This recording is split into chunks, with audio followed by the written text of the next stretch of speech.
I'm pleased to see such a strong turnout for this very special event, special for us in particular. My name's Jim Collins. I direct the Russia-Eurasia program here at the Carnegie Endowment. And our speaker today, Dr. Michael McFaul, is especially welcome here. That's interesting. That's for you, Andre. Yes. Yes, exactly. He is known to most of you in this room as a key architect on the team that has designed and constructed the reset in U.S.-Russia relations during the past 2 years of the Obama administration. But we here at Carnegie know him as one of Carnegie's own, and as a scholar and writer on U.S.-Russia relations, Russian politics, and on American foreign policy. Before Mike joined the Obama administration in 2009 as Senior Director for Russia and Eurasia on the National Security Council's staff, he was a Senior Fellow at Hoover Institution and an Associate Professor of Political Science at Stanford. Of greater importance to us, of course, he worked at the Carnegie Moscow Center for 2 years before joining the Stanford faculty, and remained with us as a non-resident senior associate as he undertook his academic and other research affiliations. Mike is the author of a prodigious bibliography of scholarship on issues ranging from Russian democratic development to international relations. He's also been a frequent commentator in the nation's most prominent newspapers and policy journals. So without further ado, it's my great pleasure to turn the floor over to Mike McFaul. And before I do that, I would ask everybody, if you haven't, turn off your Blackberries or other electronics, because it does things like you've just heard. So, Mike, the floor is yours. Thank you very much. Thank you. Thanks for having me. It feels like I'm coming home here to be speaking here, where I've spoken many times, but I think this is the first time as a government official.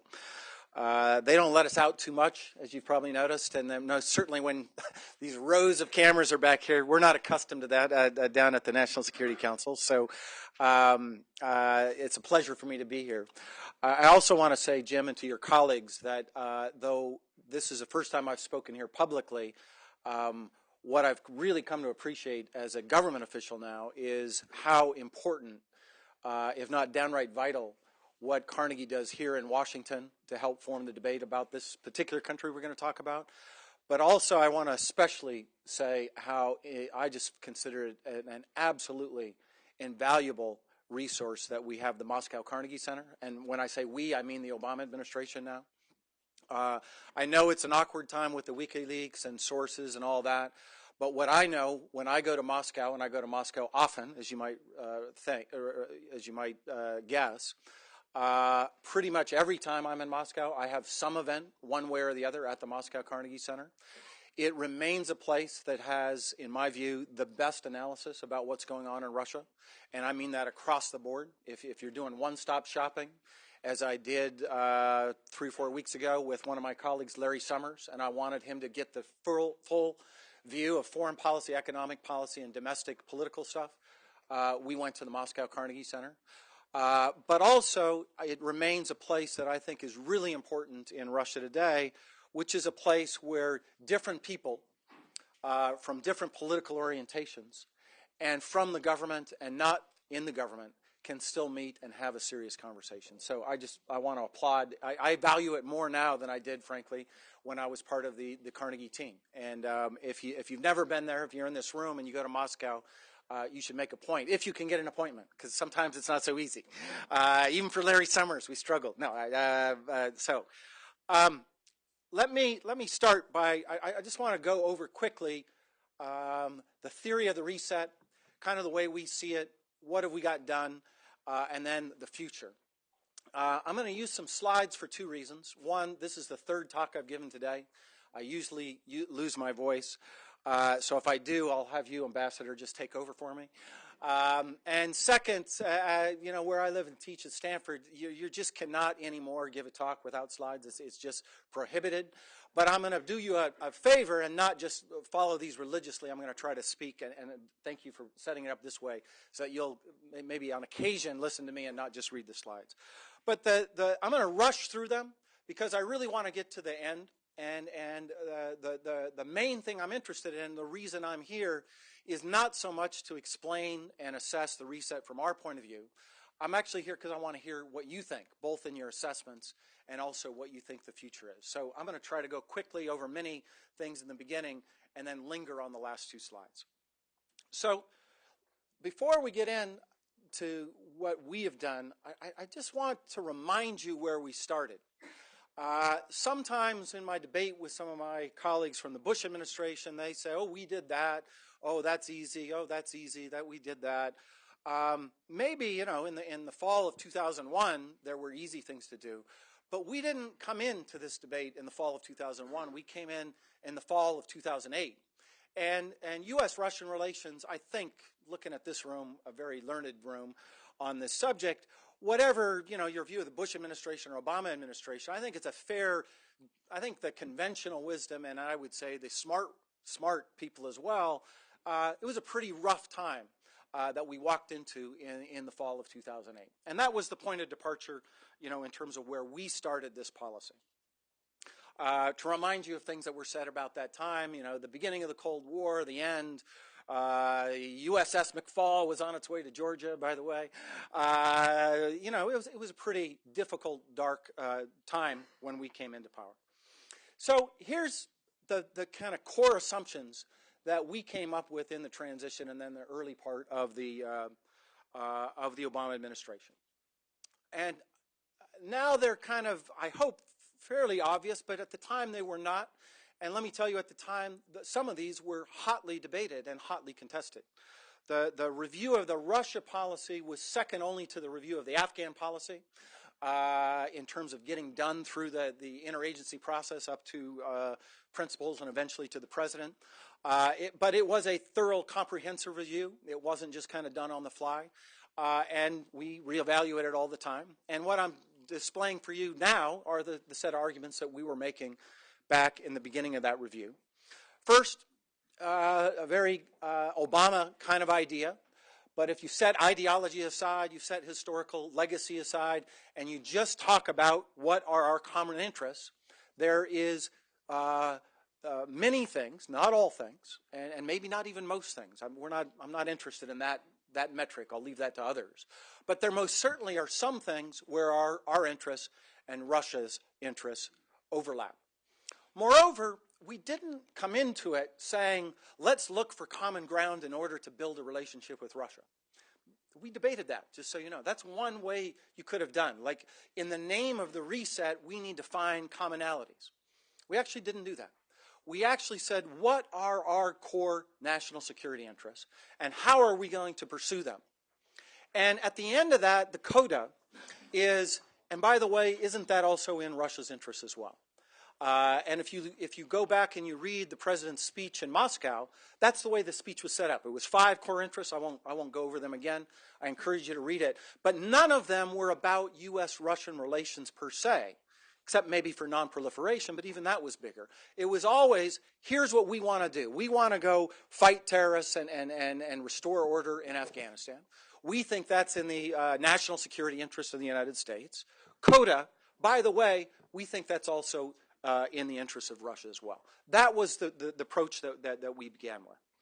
Second, related to that, the slogan, and sometimes overused slogan, of engagement is the way that you pursue that. You cannot pursue that by, sending emails and not talking to people on the other side. You have to engage the government officials with that, seeking what the president likes to talk about in terms of win-win outcomes as opposed to zero-sum outcomes. And that means a rejection of what is mostly a Russian idea of a privileged sphere of influence, which we've done emphatically, but it's also a rejection of some Americans' idea that we have to be in kind of a great game fighting over Central Asia, 2 points for us, -2 for Russia. That's an idea we also rejected in order to seek win-win outcomes.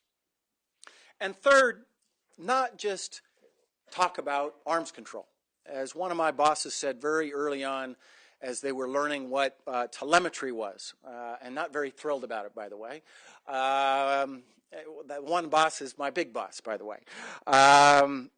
And you know, he was looking at it, and it's like we cannot turn U.S. Russian relations back into, you know, U.S. Soviet relations circa 1974. It can't just be about arms control. It has to be a multi-dimensional relationship. And so those were the three core kind of ideas of that. In pursuing that, we had several kind of principles here. First, we can effectively engage the Russian government and Russian society at the same time. We're not going to make a choice between that. Two, we can cooperate with the Russian government without checking our values at the door. Three, we can pursue a different kind of relationship with Russia without checking or throwing the Georgians or the Kazakhs or whatever other ambassadors here. Lithuanians, the Lithuanian ambassadors here, right? Somewhere. The idea that we can do both of those at the same time, that was a very important principle that we started out with. And fourth, we're going to avoid what I would say largely was a Russian desire to link things that aren't related in terms of core foreign policy issues. So we were not going to, in the name of trying to get a START treaty done, stop talking about democracy and human rights. We were not going to, in the name of getting a UN Security Council resolution on Iran, stop our assistance to Georgia. That was a very core idea, and I would say of these, that's the most contentious one. Because some of you, I see you in the room, some of you want us to do that linkage on our side. We're not, but we evaluate that constantly. And so if you have thoughts on that, I'll be especially interested to hear about that. And then just to echo what I said, you don't do this by sending an email. You don't do this by not talking to people.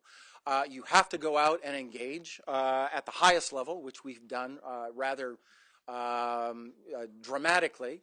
But it also, the idea here was we gotta reinvigorate all channels of communication with the Russian government right down the line. And I just put some examples up here. Obviously, we've already had two major meetings, both in Moscow and Washington. We set up the Bilateral Commission to help invigorate government-to-government contacts. We're up to 18 working groups now here. But the idea here is that you got to work at this at the government level. It's not going to happen organically. The second part of engagement, and I want to focus on this because in my reading of your work, for those of you who write, this is the part that I think is least well understood, and that's our fault, not your fault. So I want to spend some time on it. As we promote universal values, which the president in every major speech he's ever made, including most emphatically at the last speech he made at the General Assembly, has said is a core national interest of the United States abroad. Most certainly that applies to Russia.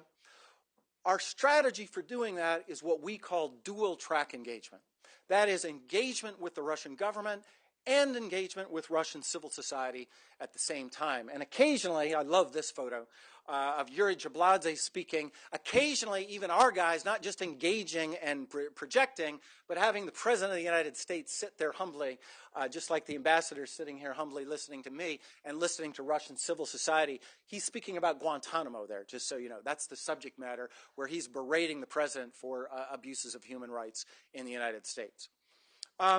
We do this in these two channels, and we do that simultaneously. And I just want to give you three examples from each channel of how we're doing it and how we believe we're doing it differently from a previous administration. First, government-to-government engagement on democracy and human rights. In our bilateral meetings, from the very first meeting that President Obama had with President Medvedev in London in April of 2009 to the very last substantive meeting he had with him in Yokohama just 2 or 3 weeks ago, the issues of democracy and human rights are a part of every major conversation. And because Medvedev himself is interested in this topic, it's not just a throwaway line. It's not just, oh, and by the way, you know, we're concerned about Mr. Kashin. It's actually a kind of bigger philosophical debate about the relationship between the rule of law and economic modernization, about the relationship between rule of law and democracy, about the relationship between individual court cases and what that means about one's commitment or signaling about one's commitment to the rule of law more generally. Whether, you know, we're going to get to results in a minute, but it's part of a dialogue. It's not either just Obama, oh, and by the way, you know, you really need to talk, I need to mention this point so McFaul can go out and read it out to the cameras to say we raised it. It's not that kind of conversation.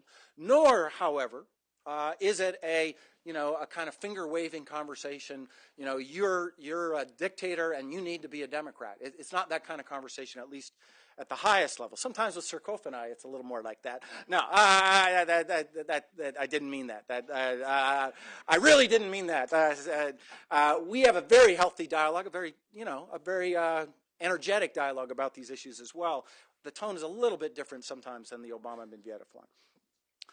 So that's the first thing we do. Second, we have something that we call the Open Government Initiative. This is something we started at the White House ourselves. President Obama, on the first day of work, launched this campaign, and those of you who may know Cass Sunstein and others who work on this for the United States government, we have now engaged with the Russians to say, are there lessons learned that you can take from the things we're trying to do to be more transparent, to put more stuff up on the web, to constrain people like myself about our activities so we avoid conflict of interest? That's something Obama firmly believes in for our country.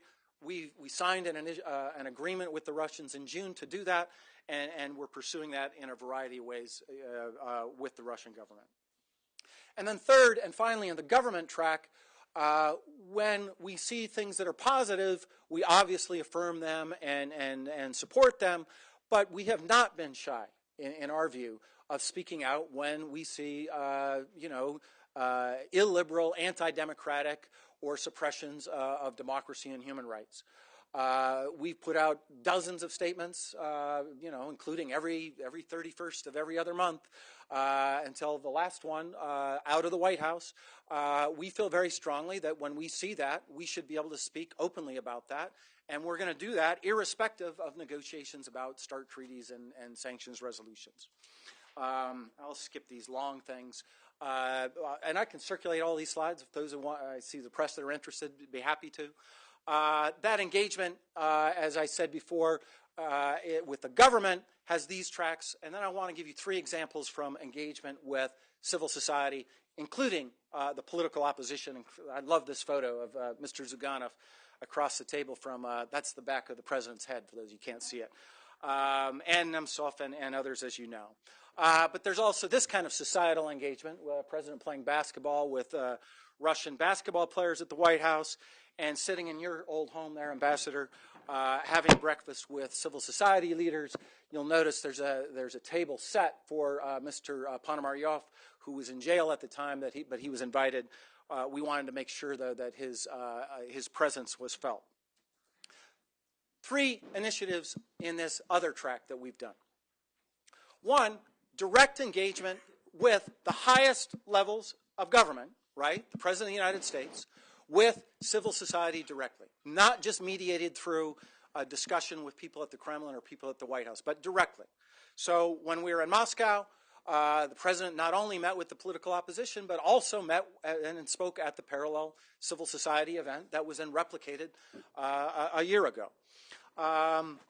I do that, Secretary Burns does that, Ambassador Byerly does that. That's just a normal way of that we do business, that we meet with the government folks and we meet with civil society leaders rather militantly every time we're in their country. And when they come here, same thing. I spend a lot of time with these folks personally.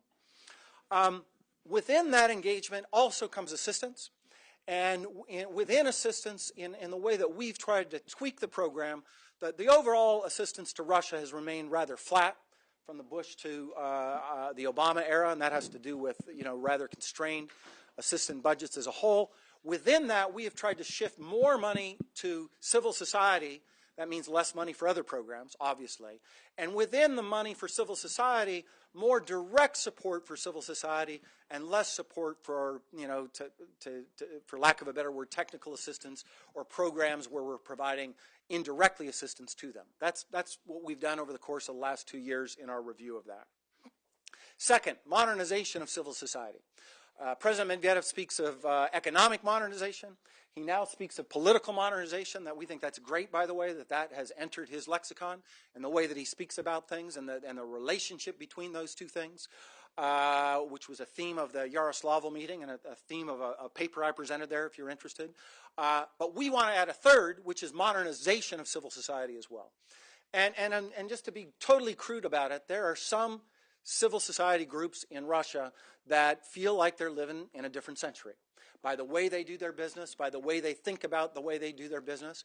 And there are a variety of tools, variety of technologies that if we're introduced into what they're trying to do, we believe would help them be more effective, be it providing rural health care, doing economic development,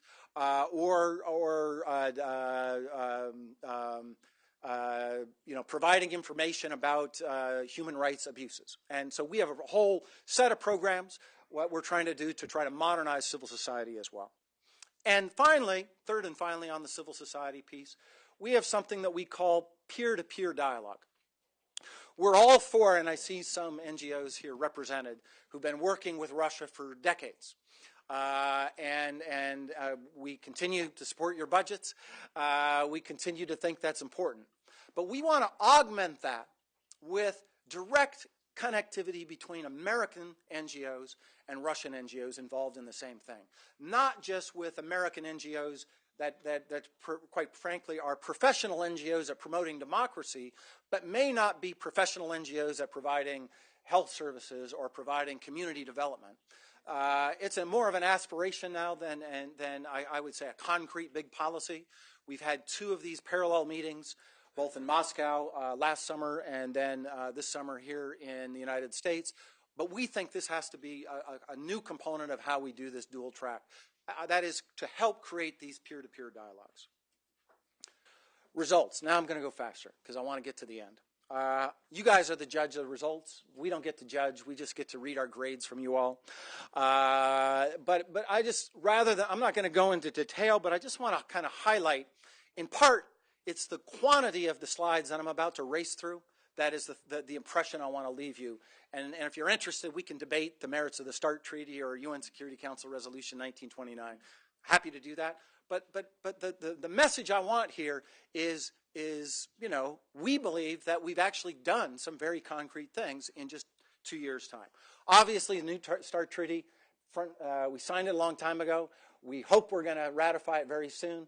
I encourage everyone here to write to your senators and tell them why you think that's a good idea. Maybe I'm not supposed to say that. So I withdraw that remark. Maybe I'm breaking some conflict of interest rule. We think it's a good treaty, and we think it should be ratified sooner rather than later. Afghanistan. Afghanistan has multi-dimensions. Counter-narcotics cooperation, which people in this room I probably have read about, supplies to our troops and our allies in Afghanistan, helicopters, small arms, and there's way more of both of those coming in the future, and fuel and airlift capacity, in particular fuel, a very big chunk of supplying our troops in Afghanistan comes from Russia in terms of fuel supplies. And the notion that if this was a zero-sum way of thinking about this conflict, and Russia really wanted to take it to us, they have lots of mechanisms to do that in terms of undercutting our effort there. We had some pretty tough conversations in the beginning about Afghanistan, by the way, in April of 2009. They, at the time, as you may remember, were especially about this piece, about Kyrgyzstan, and that piece, that element of the Northern Distribution Network. You may remember that President Bakiyev had just gone to Moscow and received, allegedly a $2 billion pledge, allegedly to shut down the Manas Air Base, now called the Manas Transit Center. And when we met with Medvedev that first time, the president tried to explain why this is not a zero-sum thing. You know, a base for us is a negative base for you. They kept their base there. They still have their base, by the way. But rather to say, look, what are we using that base for? We're flying our soldiers to Manas. They take a shower. They get some good food. They get some good sleep. And then they go into Afghanistan to fight enemies of our allies in Afghanistan who are also your enemies. So how is that not a common interest? How is that not in your interest to help that cause? And it was a rather, by the way, a rather remarkable conversation, I think, for the Russian side. They'd never met Obama. I don't think they'd never heard somebody speak quite that bluntly about, you know, looking for win-win solutions. But today, I think we now have that common understanding about Afghanistan and the parts that support Afghanistan. NDN, of course, is the most important piece of that. And most certainly as things become more unstable in Pakistan, what is happening on the NDN becomes more important. But I would also add on Afghanistan, on Kyrgyzstan as well, which is a component of our NDN network, but it's more than that.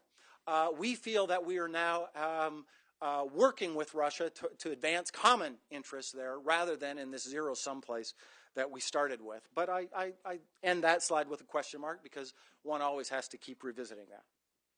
Iran, I want to go through these quick, but again, both on the diplomatic track, as you see today in the newspapers, where there's no daylight between Bill Burns and Deputy Foreign Minister Rybkov in the negotiations with the Iranians and the P5+1. Second, the TRR deal, which was an American-Russian idea, concrete cooperation in the diplomatic track vis-a-vis Iran, and of course, concrete cooperation in the pressure track. You all know about UN Security Council Resolution 1929, and in particular, the piece that were new in terms of the control on arms. What you may not know, but you should know, is that the cooperation on Iran had a fundamentally different character than, say, the cooperation on the START Treaty. Because the cooperation at the START Treaty at the end of the day was a win-win outcome, as President Medvedev said publicly, in English, by the way, as a joke back to President Obama, who used that phrase repeatedly about all these things. That was easy to say about the START Treaty when we signed it in Prague. This Security Council resolution was not symmetric. It was asymmetric in terms of the economic costs incurred by Russia compared to us, and in terms of the geopolitical costs incurred by Russia compared to us. And I think it's important to remember that, and remember especially this one, because this even went beyond the Security Council resolution, or, well, it's tied to it, but it was a dramatic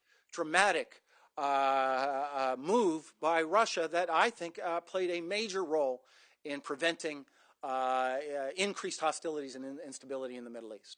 And remember when that was signed, remember who signed it, remember how much money it's worth, and remember the geopolitical fallout between Iran and Russia as a result of its cancellation. That to us was, in terms of, things that I had to spend my time on over the last 2 years, this probably was the biggest, most contentious piece of anything we've done in U.S. Russian relations. The only way we got there, and it's a down payment on a longer term argument, was to make this argument to Medvedev and the Russian government. And to Prime Minister Putin, by the way, because this was a topic of conversation last summer between President Obama and Prime Minister Putin. It's to say, we know you have an important relationship with Iran. We want to make our relationship with you more important, both in economic terms and in geostrategic terms. And that's the proposition that we've laid on the table as obtaining their cooperation in this other channel. And I would say, that's a short, that we've made a down payment on that, but that's a long-term prospect that we have to keep working. North Korea, I think I'm going too slow here. North Korea, missile defense, I think is more interesting. North Korea is a kind of, well, I'll come back to that if you're interested. They did support us on 1874. What Lavrov said a couple of days ago was very encouraging, but here, of course, the real drama is with China, not Russia. Missile defense, however, the real drama is with Russia. I would say this has also been a very interesting debate that we're just in the early stages of. And I guess I would say at this stage, we are very committed, the President has said this many times, to have real cooperation with Russia on missile defense. We think it enhances our security. Otherwise, we wouldn't want the cooperation. We think it enhances the security of our allies. Otherwise, we wouldn't want the cooperation. And in the long run, we think it enhances Russia's national security. The modalities, when to do it, how to do it, we're in the middle of now. And all I would say is, the menu of what can be done is laid out there. All I would say at this stage is we're very pleased with where we came out in Lisbon. We're very pleased with the set of bilateral negotiations we've set up. Now, there are now 3, not just 1. And this will be a major drama moving forward for years and years to come.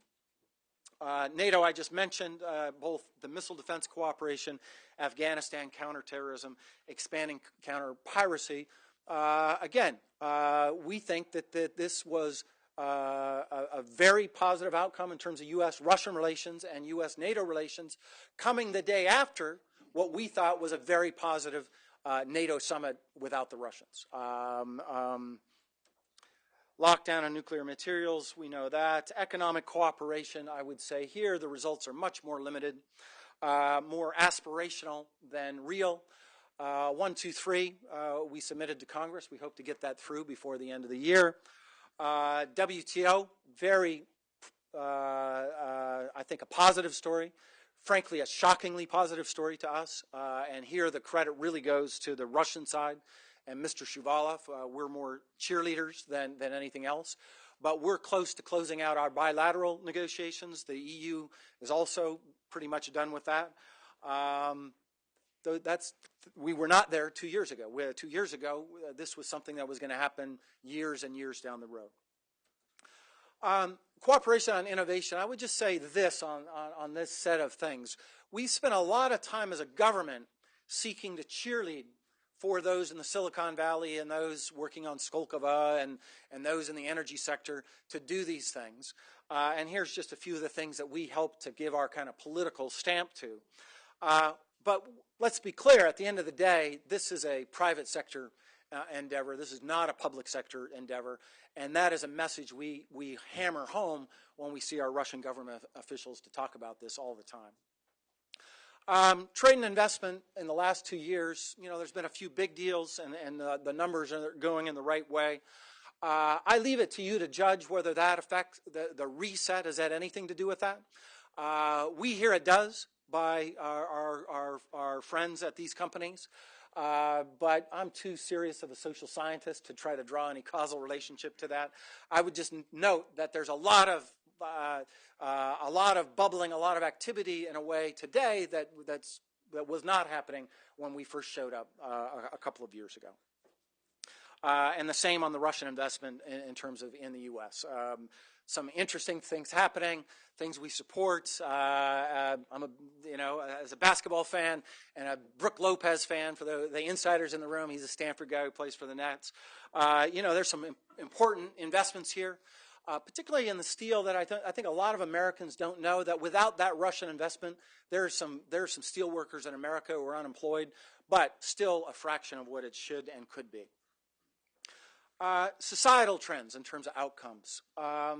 The numbers are very positive. Here's the chart with all the numbers. Obviously, the spike to 17% has to do with the Russian-Georgia war. So that you need to throw that out. But even if you throw it out, the number we're at now in terms of positive numbers is the highest it's been in 10 years. It's also the country in the world where the number has gone up. The percentage has gone up. Russia is the highest country in the world under the Obama administration. Remember, we started at outrageous numbers in places like Germany and France, and they're pretty still high. Russia's the place where it spiked the highest. We believe that that's good for America. we believe that that's good for American national security interests, because if more people have a positive attitude about us, it helps us project our message about what we're trying to do in terms of U.S. Russian relations in a more direct and we think a more objective way. But again, you know, that's a disputable claim, and I'd be interested in other people's views on that as well. Political modernization, something I used to write a lot about before I joined the government. I know the Freedom House numbers. I used to come up with the Freedom House numbers in my past life. I know they're flat in the aggregate, and I see that, and you know, we see that as a disturbing trend line. I also know that when you unpack it, there's more going on in Russia than just that aggregate number. As somebody who's had to come up with those numbers, not free, right? Okay, yeah, that's an easy number to come up with. But within that, there's a lot of nuance, and there's things going on. And I just mentioned a few of them here. I would say that in the government, the piece, and here I do again applaud what Carnegie does. The thing that's most interesting for us to read about that we can't get within the government is about this stuff. And to have a more complex picture, including the negative stuff, by the way. I don't mean to, this is not a suggestion that it's actually better than you think. It's actually that there are good things and bad things happening at the same time. May average out to a 6.5 on a Freedom House score, but there's a lot of stuff going on. And we're interested in that. We want to learn more about that. And we also say, very honestly, to make any causal claim to the reset about anything that is on here, either positive or negative, by the way, it would be, you know, as a card-carrying member of the APSA, the American Political Association of America, one could not do. The data is just not there. But it's an interesting thing to hypothesize about, and I would, for those of you who are doing it, come see us, because we're very interested in this topic. Finally, I just want to end by both reminding you of all those things that just happened. You know, some people say it's low-hanging fruit. My friend Bob Kagan said, "Well, this is all the easy stuff." I can tell you, from our perspective, it didn't feel easy, it didn't feel done, and it didn't feel so low-hanging. But I want to leave you with two thoughts.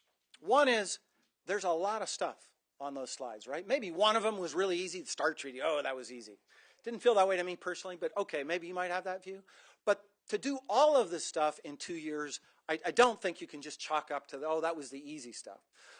There's a more and the second thing I want to say, and then I want to ask you a question. The second thing I want to say, as in train with these kind of headline things that I just flash through on these slides, there's every day little stuff going on that doesn't make the press, but we think, we try to nurture it through the Bilateral Commission. I think we have to do more on that, but we think that adds up over the long term to things that in many ways could be just as important to the American people as the START Treaty. Most certainly, I can tell you from the email we got, the adoptions agreement is way more important to the American people than the START Treaty in terms of the valence it comes in. Although 86% of the people do support the START Treaty, just for those who are paying attention to the latest polls. But these other things are also going on in a day-by-day basis. Fort Ross restoration, you know, the president asked Medvedev for 4 helicopters to help in Sudan. 2 weeks later, they were, you know, that commitment was made. That's also important stuff that we think has also come as a result of the reset. Dogs that don't bark, again, always remember all the crises that didn't happen in the last 2 years. These are counterfactuals, obviously, but I think it's always important to remember the things that aren't happening that you think that you expected to happen. And then I just want to end on this and one other slide. This is our agenda. Matt and Jim said, you know, think big, think out of the box, think forward. And we tried to do that over the weekend, you know, talking with some of our officials who work on Russia. And guys, we're just not, we don't have the bandwidth. We got to come to you to help us do that in a minute, okay? And that is a challenge to you all. We can only think out 6 to 12 months. This is our 12-month horizon. Okay, maybe we have some other things, but this is as much as I want to put on a slide. First and foremost is WTO. Without question, This is for us, and I think for our Russian counterparts, the highest priority for the spring. We've made good progress on a very good deal, we think, in terms of Russia's WTO accession agreement and what will go to the working party soon. One piece that we're just on the margins of, which is the Russia and Georgia have to come to an agreement in bilateral terms, but then the other big piece that is ours is Jackson-Vanik. We believe that there's a good economic reason for us to do this now. And in fact, let me just give you a footnote from the review. 2 years ago, we had a big debate about Jackson-Vanik. And some people said, you know, we're in the gutter here, you know, we've gone off the track. We got to get this thing back on track. And we need some symbolic gesture that we can show that the Russians that we want to do the reset. We had that argument. And the symbolic gesture, everybody, the first thing off of your tongue always is Jackson-Vanik, right? Obviously, it doesn't really mean anything in terms of current trade tariffs and things like that. But symbolically, it's so important because obviously Jewish immigration is not a problem. It hasn't been a problem for a long time. I militantly argued against that, just so you know, militantly. Sometimes, as some of you know, really militantly and with you know, screaming and hollering. And the reason was, and it comes back to where one of the things I wanted to emphasize from one of the first slides. We set out to you know, in the debate about changing the atmospherics and then you get results, we were on the other side of that. We were, let's get some results, let's get some real wins on the table, and that will change the atmospherics. And so when it came to this debate, my view was, let's get a WTO agreement that we can defend on the Hill, where that's tight, that doesn't have any smell of a deal done in the name of something or other in some other track, that doesn't have the smell of something that was done in the name of the reset, but there's actually a really solid deal for the American economy and ultimately for the international economic system, right? And when we get close to having that done, that's when we should start talking about Jackson-Vanik, not the other way around. The surprising place that we're at now is that other piece has gone faster than we expected. I'll be just totally honest with you. We're closer in terms of resolving the bilateral and the multilateral than I would have expected had we been meeting a year ago. And so the Jackson-Vanik debate, especially on the Hill, especially with the change that we're going to see in the Hill, has to catch up to that. But I think that's a better way to sell this. But I also think there's another way to sell it, which is that this is also good for democracy and human rights. We should want Russia to be embedded in a rules-based, transparent system. Our democratic friends in Russia, after all, do. They think that's good for them, and they think it's bad for their enemies. So we think in the referendum on Russia, and that's what the Jackson-Vanik debate's going to be, where it's not about Jewish immigration. It's not even about trade. It's about, it'll be a referendum on Russia. We fully understand that. That's the debate we're moving into. And we think there are good economic and political reasons why this needs to be done, and that will be a big fight for the spring of 2011. I won't go into these other things, they're pretty self-evident. I would just end with this. In terms of the bigger picture, I do want to be more, I'm happy to answer questions, but I really am more interested in speeches from the floor about, you know, what's missing here, what pieces we didn't give enough attention to, your assessments too. I mean, I see that quite often, but as we try to think about beyond, you know, what's on our radar screen right now, quite frankly, we need new ideas and we need some reinvigoration from the outside community. And so I look forward to hearing about that now, with one caveat.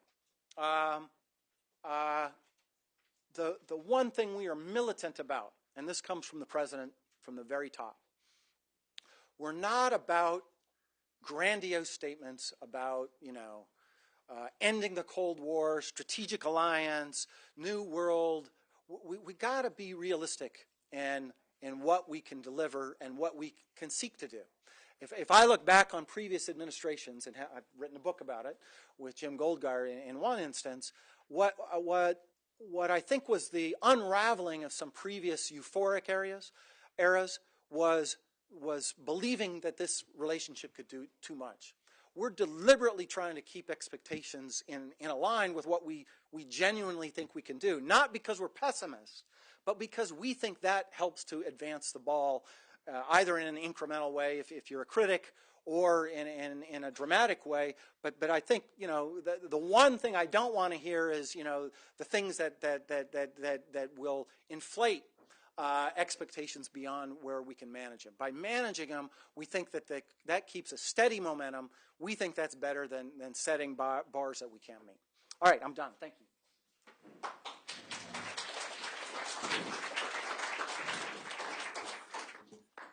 All right, Mike, thank you very much for that presentation and, frankly, for your candor. Sure, it'll get me in trouble, but okay. Well, that's all right. We have a certain transparency, shall we say, in our communications these days.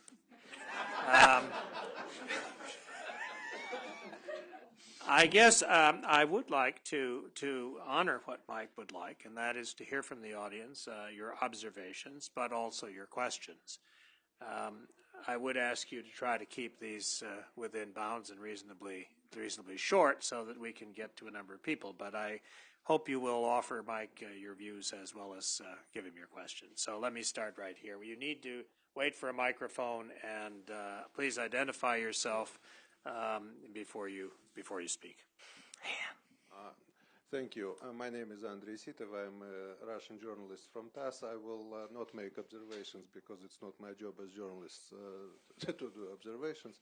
I wanted to ask you two things. First, about the Presidential Commission, which you did not touch upon. First, actually, I should thank both the Carnegie and Mr. McFall for doing this.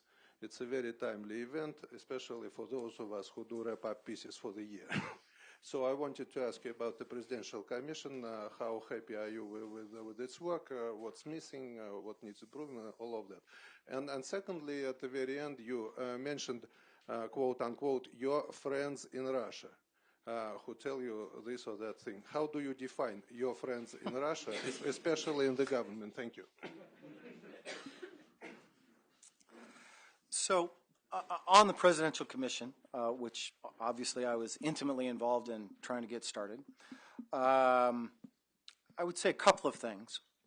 First, it's deliberately decentralized and deliberately not Gore Chernomyrdin. We debated that, we talked about it, and we wanted it to be a little more 21st century, and that people should take initiative and be in charge of their own domain, as opposed to, me sending ukazes, to say you should do this, you should do that, and that's the setup. That's the first thing I want to say. Second thing I would say is what was interesting over the last 18 months since it's been set up is there's been others that wanted to get into the game, and that's interesting. People that normally did not want to talk to us. Quite frankly, from your country. And people from my government that were jealous that other people had their own subcommittee on this or that and wanted to get in the game. And that was good. Competition, we think, is good, and we encourage that, even if it created some tension within our own government, just so you know. So we're happy with that. Third, we don't want this to be an institution for itself. It needs to generate, it needs to be doing things that we think are, for the good of the American people. And we just presume when I say that about the American people, we presume that the Russian government and the Russian civil society would not do it if they didn't see it that way as well, right? So we're not doing it as an end in and of itself. We're doing it as a mechanism and an instrument to help us generate other things. And in that regard, then fourth, if it's not doing that, we should dissolve groups. There's nothing, I'm a Silicon Valley guy. Most startups fail where I come from. That's good. That's not bad. That's good. And if there's nothing there and it's all just kind of in the name of the working group, then dissolve it and let it go. To be specific about what I think needs improvement, thinking about the whole thing, I would say two things. One is we want to, this dual track thing that I talked about, we want to embed that concept into all of the working groups, not just the one that I do with Surkov. So for energy, environment, obviously the cultural ones. You need to have both tracks somehow interacting, and we're working to do that. That requires funds that we don't have, but we want to do that. And the second criticism I would have of us as a whole, we really haven't found the right modality to jumpstart, keep afloat, accelerate what a year ago we called the innovation dialogue. And that I would say I can put together. In fact, I think I did in the slide. If you go back and you see the Tech Dell in February and the VC folks that came from California in May, President Medvedev going to the Silicon Valley, which was our idea to go there as opposed to other places. Some of us were, there was a competition between Cambridge and Palo Alto. We're glad that Palo Alto won. Those of us from Palo Alto, anyway, are glad about that. But that's episodic, and it would be nice if we had a different way to support that in a more systematic way. And quite frankly, we don't have a good idea for that. So if somebody here does, that's something we would like to know. On friends, I have lots of friends in Russia. I went to the Soviet Union in 1983 for the first time. Some of those people I still know. They were my friends before government. They're going to be my friends after government. You can join my Facebook page too, Andre, if you want, and see some of those folks. So that's but you asked a different question. Friends and government, I wouldn't. That's a word I don't know if that's not appropriate for what I do. But what I would say is this, which I think is, if it wasn't what you were implying, it's what I want to say, which is the black and white notion that all forces of good are in the opposition and all forces of bad are in the Russian government is one that I radically reject. It just, for whether you're talking about economic modernization or democracy or, doing work in third areas, be it Sudan or Lebanon or Iran. It just is not that simple. And, in our dual track engagement, we're seeking to work with those that have common interests and common values with us. And they're not all in the opposition. They're not all in civil society. They are in the Russian government. Some, not all. It's a mixed bag, and in different areas you see different people. But we do not, the kind of basic premise that we have to define the Russian government as the enemy of political modernization or the enemy of economic modernization or the enemy of American national interests, which is sometimes a cartoonization I read about the relationship, we just reject that. And we have lots of evidence, I think, to show that model does not accurately capture the bilateral relationship in all its contours and all its dimensions today. That's a long, hard negotiation because I'm from the Silicon Valley. Most of the working group chairs are from the Washington Beltway, and once an institution's set up, very difficult to unravel it. So to be continued. And you get the mic. Thank you. Mary Beth Sheridan from the Washington Post. Thank you so much for that. I had two questions on your slides. One is on the agenda for 2011, you did not put follow-on talks, assuming there's, START is ratified. Is that not a priority? And second of all, you put that WikiLeaks has not disrupted the reset. How do you characterize then the extent of the damage? Thank you.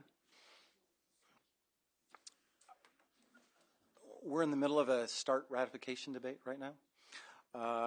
So we want to focus the American people and your readers on that ratification debate. And there will be time and place for follow-on, but we do not want to in any way, shape, or form take the focus off of what we think is a very important piece of business to get done. So that's my answer to the first question. On WikiLeaks, I myself, as Secretary Clinton, is the point person, as you well know, on this, doing just a tremendous job, I would say, to try to manage a very difficult problem. and national security threat, obviously, to the United States. But we all are involved in that. I am with my interlocutors. And I would just say this, that of course there are unpleasant things and difficult things, and I've had some difficult conversations with Russian government officials about it. But both in private and what we've seen in public, we do not see this as something so detrimental that it will get in the way of pursuing our national interests. And we think that Russia has national interests in engaging with the United States on the series of things that I outlined today that would just be, not rational for them to stop doing that because of, a cable written from a diplomat in Moscow. And, we're in the middle of it, so. Yes, on the end, please. Jill Doherty from CNN. Michael, hi. I know your hat today, obviously, is to present the position of the administration. But if you put on another hat... Can't do that. Well, let's just try. I mean, you're Look good forward at to this. that one day You're in sunny this. California, by the way. But it's a shapka. Put on the Russian hat and say, what did they get out of this? It's a good question, and, it's a question for them, obviously not for me. I would say this, however, having been at, every meeting that the president's ever had with President Medvedev and lots of other interactions with lots of senior government officials over the last couple of years, I think there would be a very similar slideshow that they could present themselves.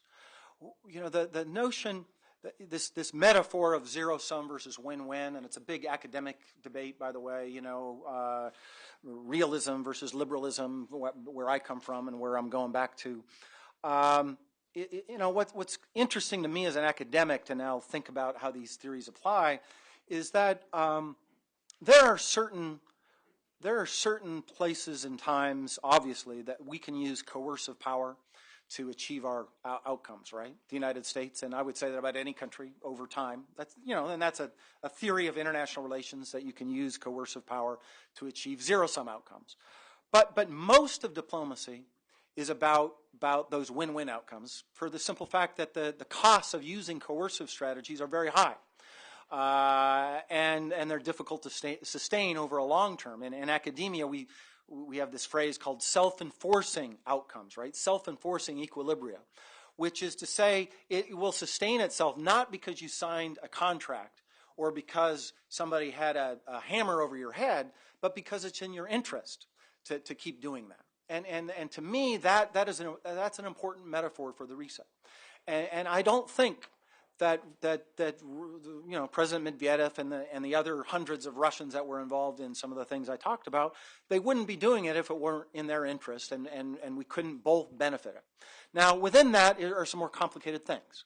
One is sometimes some can win more than others, right? So there can be win-win, but I get 8 and you get 2. We both won, but I won more. And I think there may be some of that in Russia, thinking that's the equation. I read that, I hear that from time to time. And then there's a kind of short-term, long-term kind of investment, right? Well, do I do this in the short term, hoping for this longer-term payoff? And that's a very complicated game. I think we've made some mistakes on that, quite frankly, in terms of moving what piece when. To get that sequence right is important. That's too abstract, right? To be more blunt. Had we tried to do what we did in Lisbon 2 years ago, it would have been a disaster.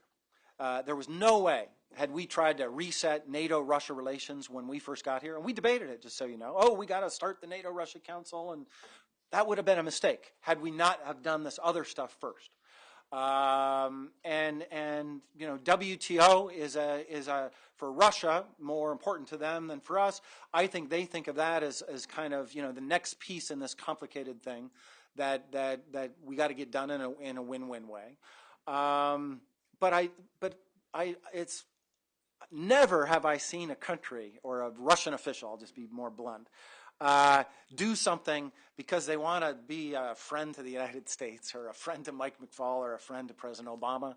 It's always done with these kind of calculations that I'm talking about. The trick is to be able to have a longer horizon so that every move on the piece is not seen as zero-sum, but you can play a win-win over the long haul that may require you to do some short-term things that don't necessarily seem that way in the short run. And, you know, we're just midstream in what I hope to be a long game in terms of this particular policy. Yes.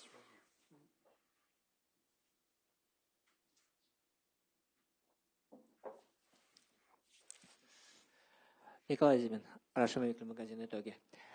Mike, the ratification of START Treaty is not yet done thing. What will happen to the reset if U.S. Senate does not ratify this important treaty? Thank you. I can't answer that hypothetical because that hypothetical ain't going to happen. We are optimistic and firmly committed to getting ratification done in the lame duck. As you may have seen, we have put on a pretty comprehensive campaign led by the president to make the argument not just to individual senators, but now to get the expert community, many of whom have weighed in on this now, former senior officials from both parties, and ultimately out to the American people to make the argument for why this needs to be done. And I think, you know, that campaign and our negotiations about things about modernization, of course, of the stockpile and missile defense, engaging with our critics on the Republican side in the Senate on these two particular issues, I think is starting to yield, outcomes that make me optimistic about getting it done this year. Okay. Andre?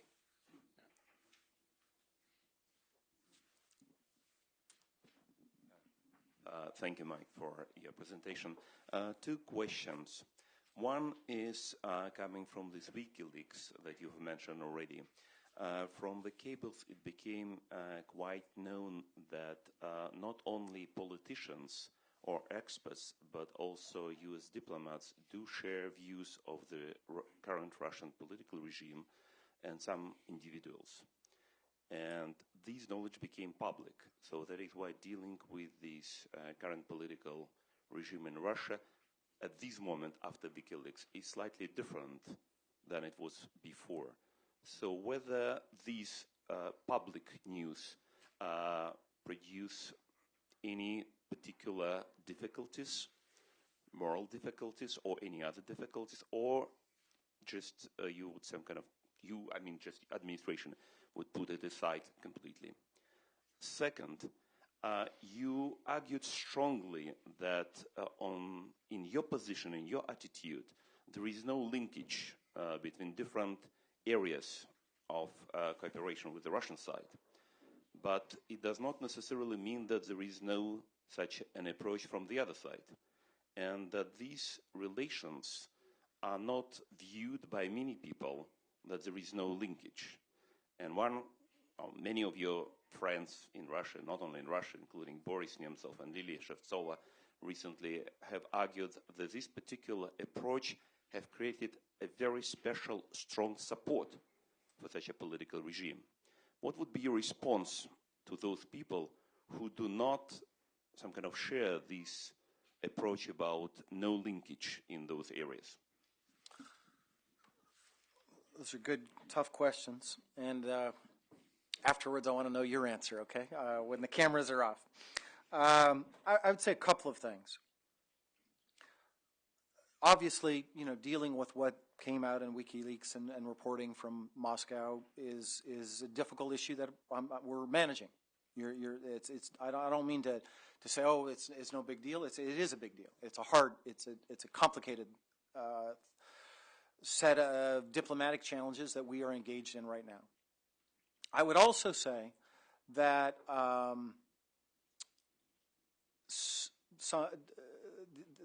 the assumption that we don't talk about difficult issues with our Russian interlocutors directly not in the Washington Post and not through op-eds, but directly sitting with them. That's kind of an assumption. Oh, we've discovered something we don't talk about. Actually, that's not true. With Mr. Surkov, we've had long, hard, difficult conversations about corruption in Russia and mechanisms for fighting that. We've had that conversation. We've had conversations about Mr. Hordikovsky with Mr. Surkov and about, he knows my views. And by the way, my views of all people, as many people in this room know, are very well known. It's not like, I didn't get to go do a delete button on everything I wrote the day I joined the administration. I think people know my views rather clearly. In fact, many of them have said that to me very bluntly, very directly to me. Very senior Russian administration officials. So that's normal. I don't see that. That part to me is part of having a healthy, mature relationship, as opposed to one where you're trying to avoid difficult issues. It's a fair criticism to say, well, we should do more and we should use more very's in our statements. We're very, very disturbed as opposed to very. I think I learned that from you, Ambassador Collins. Those criticisms are fair, and maybe we should speak more publicly about that. And I'm always interested in hearing that from you all. But what is not fair is to say that we're not thinking about these issues. We have these are issues that are front and center to us, and we have certain strategies that we're pursuing. We can have a debate about whether our strategies are succeeding or not. What we can't have a debate about is that these issues are not front and center for the Obama administration. That, in my view, that there's just no evidence to support that claim. So that's on that. On the second, on the linkage, it's a fair point. And when I say we're avoiding issues, linking issues that through things that are unrelated, that's important, right? There are some times where they, in the sphere of something that are related, that they should be talked about together. And I guess to those critics who say we're legitimizing the regime by meeting with them, right? That's the central criticism, and they've told me this to my face and written about it. So if I am legitimating the Russian regime by meeting with Mr. Surkov, right? That's the criticism to me personally. I would just say this. I've met in the commission with Mr. Surkov twice, 2 meetings. I've had 24 meetings with Boris Nemtsov, maybe even more, since I've been in this job, and with all those other people. So if I'm giving legitimacy to things that they think shouldn't be given, I don't believe that. I want to be clear about that for those writing it. I don't believe that argument. Obviously, we reject that argument. But from their own logic, not my logic, but from their logic, if we're giving legitimacy by meeting with them, then we've given Mr. Nemtsov legitimacy by having him meet with the President of the United States. And you can't have it both ways. You can't say, well, that's not important. We think that both are important, and we're trying to do both at the same time. The only people that get to see me without hesitation are those the people that believe that somehow we're not hearing that message, and we go out of our way. We don't agree with them always, and so I think there's some people that have misguided views and misguided strategies in that, but we're always engaging them directly, and at the highest levels. Let's go in the back, can we? Thank you. My name is David Nikoradze. I represent Georgian television station Rustavich in Washington. My question is very simple. How do you see Georgia-U.S., Georgia-Russia relations in the future? Thanks, sir. That's not very simple.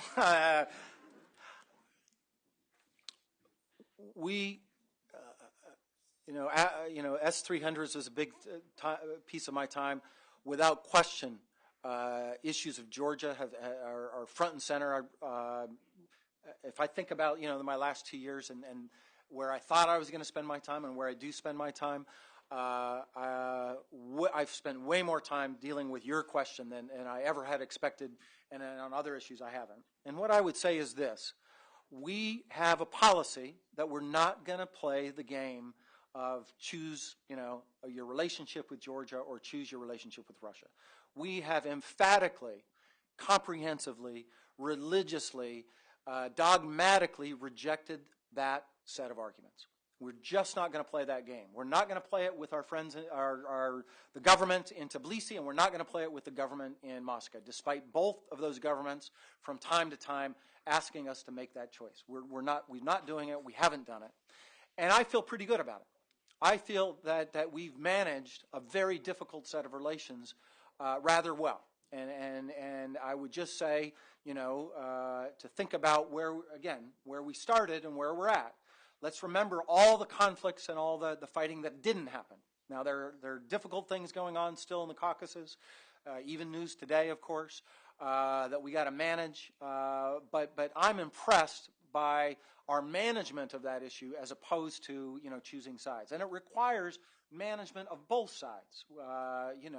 When there have been delicate moments, we've made phone calls to Tbilisi and to Moscow to try to calm things down, to make sure things did not spin out of control. So that's the first thing I would say.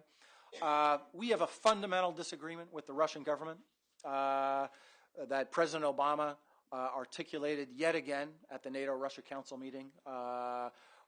We just do not believe, we have one definition of where the borders are. The NATO, we do, as do all of our NATO allies. Russia has a different view. We have not in any way changed or undermined that whatsoever in 2 years. And at the same time, we want to, work with Russia, work with Georgia to maintain the peace, if you will, as I said before. And then the third thing I would say, I would just invoke the Lisbon Summit. We managed to do some very important things in the alliance. We managed to do some very important things within the alliance and its relationship with Georgia. The president then met with President Saakashvili the first day of the summit. And then we had a very significant, others who were there used the word historic. I'm not going to judge that, but other political leaders who were there said a historic meeting with Russia at the NATO-Russia Council. That, I think, proves that one can walk and chew gum at the same time in terms of managing, and not just managing, but developing the relationships with both of these two countries at the same time. And that's what we're trying to do. Okay. Mike? Mike Holtzel, Johns Hopkins Sites. Thanks for a terrific presentation, Mike. As we all know, less than a week ago, there was another summit in Astana, Kazakhstan. Obviously, from the American standpoint, not nearly, I think, as important as the NATO summit or the U.S.-EU summit. Nonetheless, deals with important issues. A lot of world leaders were there. With all due respect, Ambassador Idrisov, sitting here, a friend, I think the readout in the West is generally that from the U.S. standpoint, maybe the Western standpoint, it was a failure. We couldn't agree at 56 countries on an action plan with any teeth, couldn't agree with it on one at all. Moreover, the United States and Russia apparently were on opposite sides of the issue, and the debate got pretty hot and heavy. We're talking about serious issues like conflict prevention, democracy building, individual freedoms, and so on and so forth. So my question, I guess, is twofold. Number one, where do we go on these issues from here? I saw CFE on the list of your agenda items for 2011, and that's tied in, obviously, with the OSCE. And the second question is really not a flip one, but I can't avoid using your Silicon Valley metric about organizations that or institutions or companies, startups that simply don't work and that fall apart. Hurts me to say this, but I just wonder whether the OSCE is starting to get into that category. Thank you. So on your first question, we don't share that assessment, obviously, but I look forward to reading your assessments. We do think it was an important meeting, and yes, you're right, there were some pieces that we couldn't get done in terms of language and negotiations, but there was some language that we did get done as well. And it just kind of puts it in the category of let's have realistic expectations about what is possible given, sometimes I get the feeling when I talk to people who are not in the daily battle of the reset, that the reset's been too successful as a metaphor, and we're on to things. Let's be realistic about what we can do when at the right time. But I would not share the assessment that it was a failure. I think it was an important outcome. And I would also highlight, and I want to thank the ambassador because he is here, a part of it that was tremendously successful, that affirms the dual track that I was talking about, and that was the parallel civil society event that was modeled after the things I was talking about earlier. Some different governments didn't think it was the right thing to do. That was not the view of the Kazakh government. We had some negotiations, but at the end of the day, that was a fantastically successful meeting. And I'm just reading back the emails I got. I got pulled off because of the START treaty. I obviously was planning to go, and then START ratification dragged on, and I was told 12 hours before departure that I'm staying here, and I'm still here doing that. But let's not forget that, because sometimes too much emphasis on the communique, and in fact, that is what the OSCE is all about, and that was a tremendous achievement. And I'm now echoing back what the civil society leader said, not only what Secretary Clinton said, which he also said that. So I do want to thank our Kazakh colleagues to make that happen, because that's not easy, and the logistics of that were not easy to pull off. On CFE, I'm more optimistic. I think Ambassador Nuland has done a terrific job of reinvigorating a process that did not have a lot of life. It has now got to the point where this is discussed at the highest levels in terms of trying to get a framework agreement to get these negotiations underway again. It was discussed in Yokohama, by the way. And I don't want to get ahead of where Ambassador Nuland is at, but I'm cautiously optimistic that this is in fact something that we might be able to get started. Where the negotiations end is a harder thing, but framework agreements are important, as it was for the START treaty, as it was for the tax deal yesterday, and hopefully as it will be for CFE. On OSCE, I'm not prepared to go as far as you are. I think it's an important institution.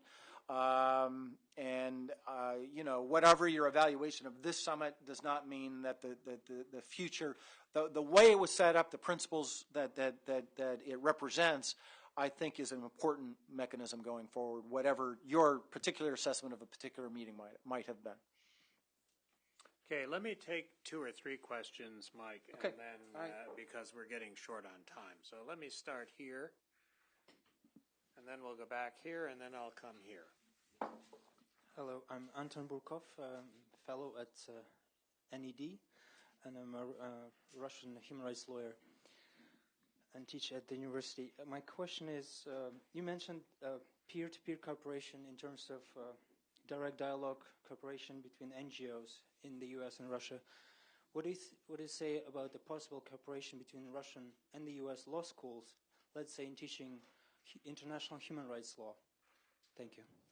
Okay. And the next one, Anne, is back here, please. And then Deanna. We're going to have one here. Kathy Kosman, U.S. Commission on International Religious Freedom. Could you assess the recent law passed by the Duma which returns to religious organizations all the pre-1917 property, which I believe would make the Russian Orthodox Church perhaps Russia's largest property owner? Thank you. Okay. And here? Yeah, right here. Identify yourself, please, too. My name is Evgeny Bobrovsky, Counsel of Russian Embassy. Mr. Makful, be so kind, could you clarify a little bit more specifically the real ways of Russian-American cooperation in missile defense?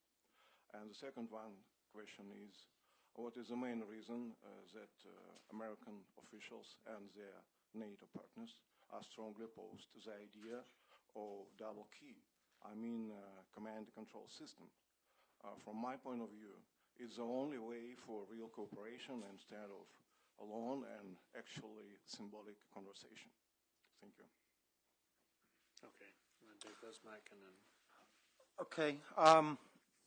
On your idea, fantastic. I mean, I think there's some already, but absolutely. And moreover, I would say, thinking about over the broad period since the collapse of the Soviet Union and lessons learned, that I think we did a very good job in investing in teaching about the principles of economics and then business schools took place, and there are some fantastic new schools, RESH, of course, but there's some fantastic programs, fantastic curricula about microeconomic theory. Macro's in danger all over the world, but there's a disciplinary. I'm now speaking more as a professor than a government official, but when I sit down with my Russian colleagues at a conference on economics, come to Stanford, we had a lot of exchanges when I was out at Stanford with Russian economics professors. We share the same discourse. We're in the same discipline. People have different views, have different arguments, but there's no debate about the discipline and the kind of fundamental assumptions. That's not true in issues of like democratic theory, theories of democratization. Those are curricula programs that I think are in deficit in Russia, and so that kind of collaboration you're talking about, I think, is very appropriate. Kathy, on your question, I don't know the answer. And I'll give you my assessment when I know the facts. I just simply don't know the facts. On missile defense cooperation,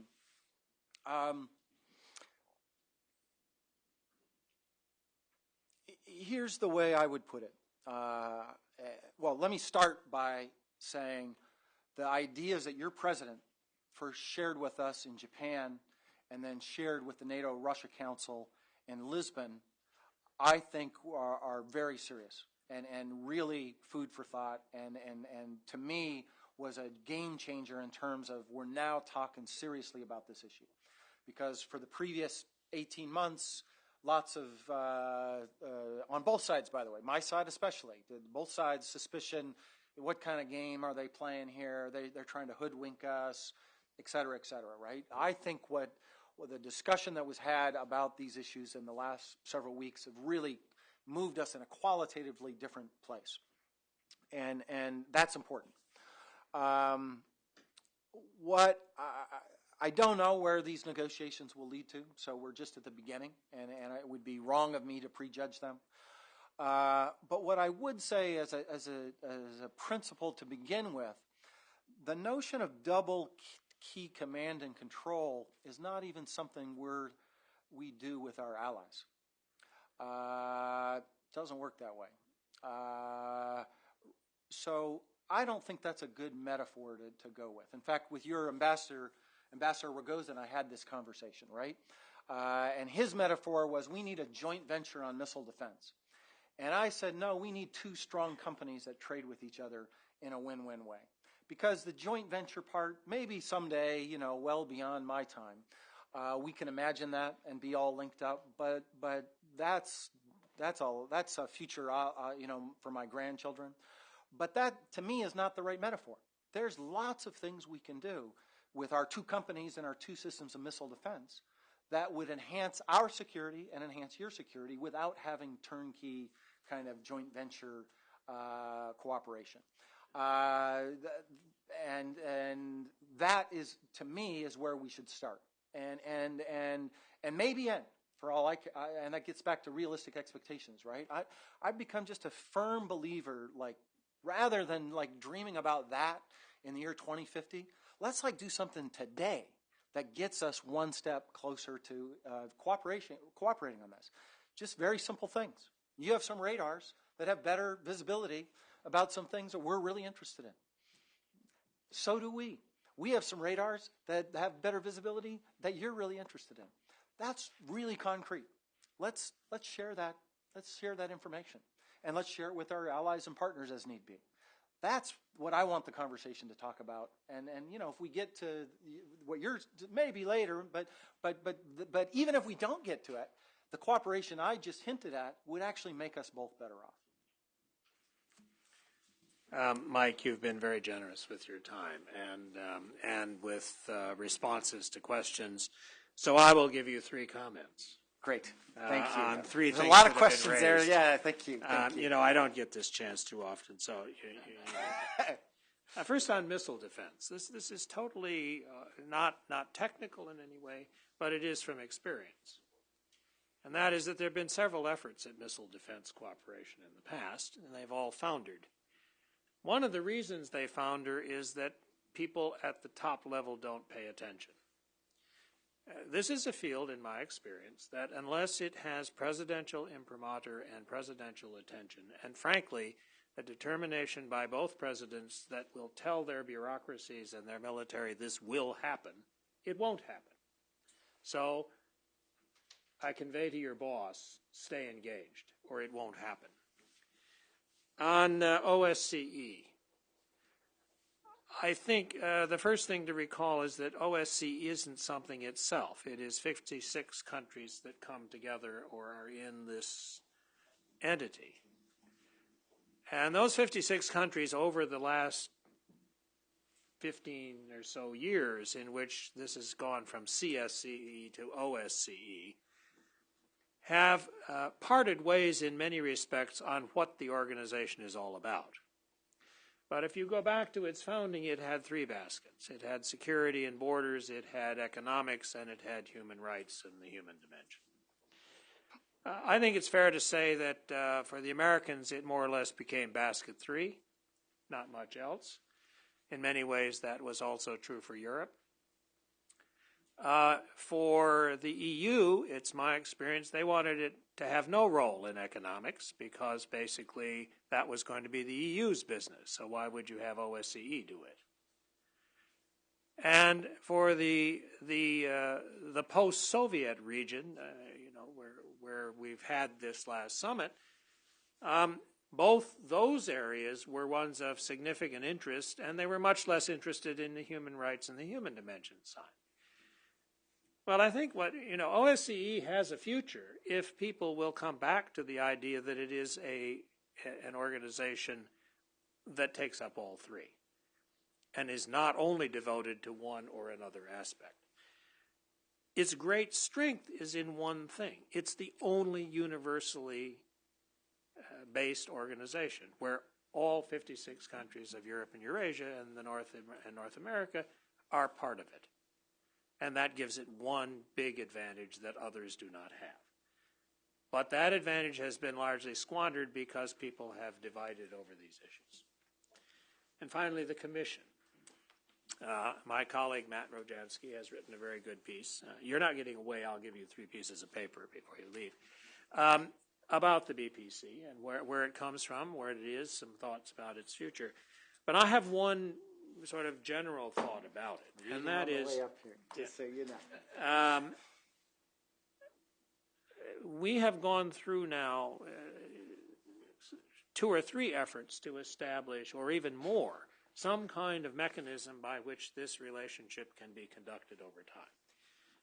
And with each presidency, they tend to disappear because, new administrations all have their idea about how we'll do with relations with Moscow. And this has been, unfortunately, I think, very destructive. It means everybody starts over. It's like there isn't any history. That's very American. You throw out all the files from the NSC, you go in, there's nothing in the safe. Well, I don't think that's a good way to continue. And so one thing I would suggest as a future project here for the next couple of years is to think about how you can institutionalize, not necessarily every working group or whatever, but the concept of a structure that is going to be devoted to the conduct of relations and fund it. Right? We've got some money still floating around in things like Freedom Support Act money, which frankly isn't going to all that good a use. There is a base here for, at least on the American side, it seems to me, a base to create some funding to do those things that you think the Commission working groups do well. So I would leave you simply with the idea of think big about a future thing. And finally, as I said, you don't get out of here, from a think tank without papers. So I will give you 3 that we have produced over the last time, including my former ambassador's statement. Great. And thank you very much, Mike, for doing this. Thanks for this comment.